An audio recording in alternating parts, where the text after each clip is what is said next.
شوہر ہر طرح کی خدمت کے باوجود راتوں کو جاگ کے خدمت ہو رہی ہے، مرد کے پیٹ سے اس کے دل کا تعلق ہوتا ہے، کھانا اچھا اچھا بنایا کے دیا جا رہا ہے، مگر اپنی بیوی پہ کوئی نظر کرم ہی نہیں ہے، دیگر عورتوں میں انٹرسٹ لیتا ہے، دیگر عورتوں کے حوالے سے بات کرتا ہے، ان کو زیادہ وقت دیتا ہے، شاپنگ اور دیگر چیزیں بھی، اخراجات بھی باہر ہو رہے ہیں۔ ایسی صورتحال میں کیا کیا جائے؟ اللہ تعالیٰ نے حلال کے اندر خیر رکھی ہے، حلال کے اندر برکات رکھی ہے، انسان کو حلال کا استعمال کرنا چاہیے، بجائے اس کے کہ کسی غیر کو دیکھے اپنی بیوی کو وہ تمام ضرورتیں پوری کر کے دے جو دوسروں کے لیے خیال کر رہا ہے وہ۔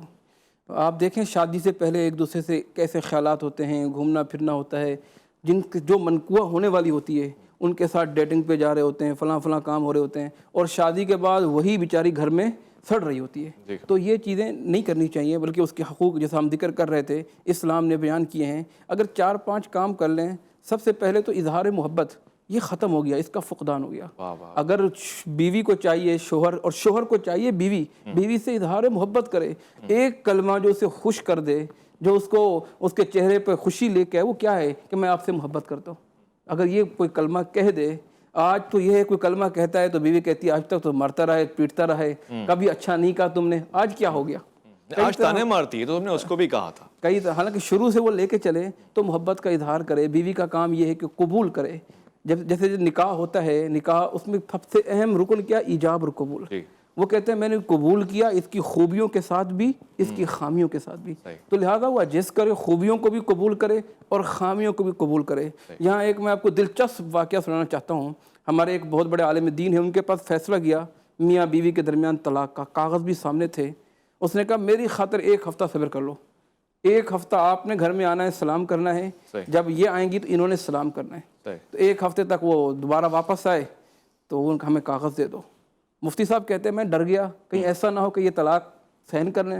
کیا ہوا؟ بولا نہیں، ہم خوش ہیں، جب سے ہم نے سلام کرنا شروع کر دیا ہے تو اللہ رب العزت نے ہمارے دل میں وہ جو حزن تھا، غم تھا، وہ جو پریشانی تھی، اللہ نے وہ دور کر دی ہے۔ میرے شوہر جب آتے ہیں وہ کہتے ہیں السلام علیکم ورحمۃ اللہ۔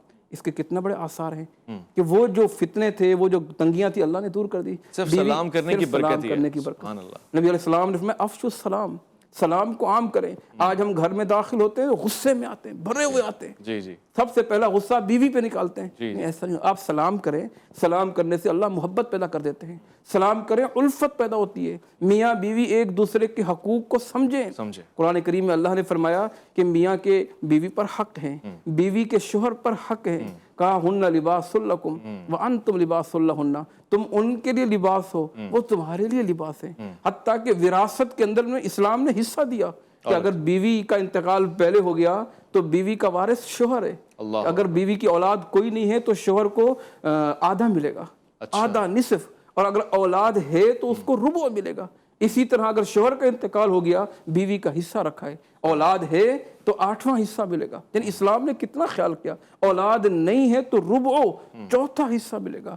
تو ہمیں دیکھنا ہے ازدواجی زندگی کے مسائل کیا ہیں۔ معاہدے کی پاسداری نہیں ہوتی، ایک دوسرے سے محبت الفت پیدا نہیں کرتے، اس کا اظہار تک کرنا گوارا نہیں کرتے، اللہ اکبر، ایک دوسرے کی ہمدردی، خیر خواہی۔ حالانکہ قرآن کریم پڑھیے، اما عائشہ صدیقہ کے، حضرت خدیجہ الکبریٰ، میں کہتا ہوں خالی ان کے ہی واقعات پڑھ لیں کہ انہوں نے اللہ کے نبی علیہ السلام کا کتنا ساتھ دیا ہے۔ یہ واحد بیوی ہیں جو 25 سال جناب محمد رسول اللہ صلی اللہ علیہ وسلم کے نکاح میں رہی ہیں۔ یہ وہ واحد بیوی ہیں جن کے ہوتے ہوئے اللہ کے نبی نے کسی زوجہ سے نکاح نہیں کیا، جن کے جانے کے بعد اللہ کے نبی فرمایا کرتے تھے خدیجہ جیسی میں کہاں سے لاؤں، جن کی سہیلیوں کو اللہ کے رسول یاد کیا کرتے تھے، ان کے گھر تحفے تحائف بھیجا کرتے تھے۔ لہذا میاں بیوی کے حقوق ہیں، ایک دوسرے سے اچھی زندگی بسر کریں، ایک دوسرے سے اچھا تعلق قائم کریں، ایک دوسرے کے سمجھیں، ایک دوسرے کی مجبوریوں کو، غلطیوں کو پردہ ڈالیں۔